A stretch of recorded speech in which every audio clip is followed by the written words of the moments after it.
Muhammad Agus Ubaidillah santri Pondok Pesantren Al-Qazini korban nyawa amruke musola nang pondoke dikubur nang kuburan umum Mbah Ratu Dalan Demak Surabaya.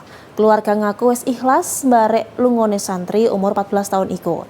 Sauntara Ketua Umum Jaringan Kiai Santri Nasional, Kiai Haji Asep Saifuddin Halim ngomong, para korban nyawa nang tragedi Pondok Pesantren Al-Qazini iku kelebu mati syahid.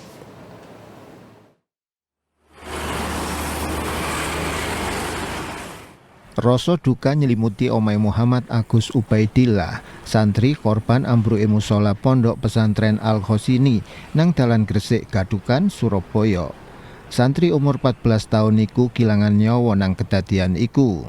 Mayite Ubaidillah dikubur nang kuburan umum Mbah Ratu, Dalan Demak, Moro Krembangan, Surabaya. Kabeh keluarga mbarek tangga-tanggane melok ngeterno. Bapake korban Ahmad Faiz gak nyangka barek kedadian iku.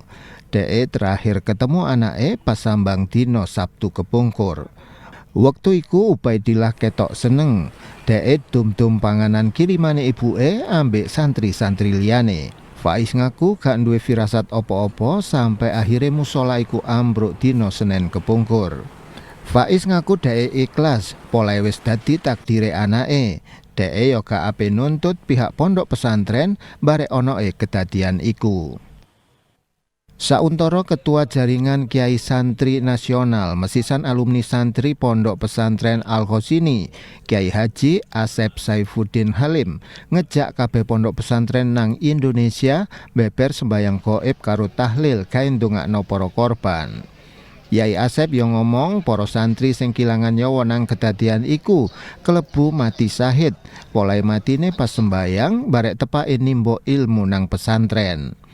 Yai Asep yang njaluk masyarakat Jawa Timur ndongakno para santri sing catu sing saiki sik diramut nang rumah sakit. Pengasuh pondok pesantren Amanatul Ummah iki ya semoyo ape nyalurno santunan gawe santri korban sakmarine entuk data jangkepe. Dewi Imro'atin, Ayul Andim, JTV.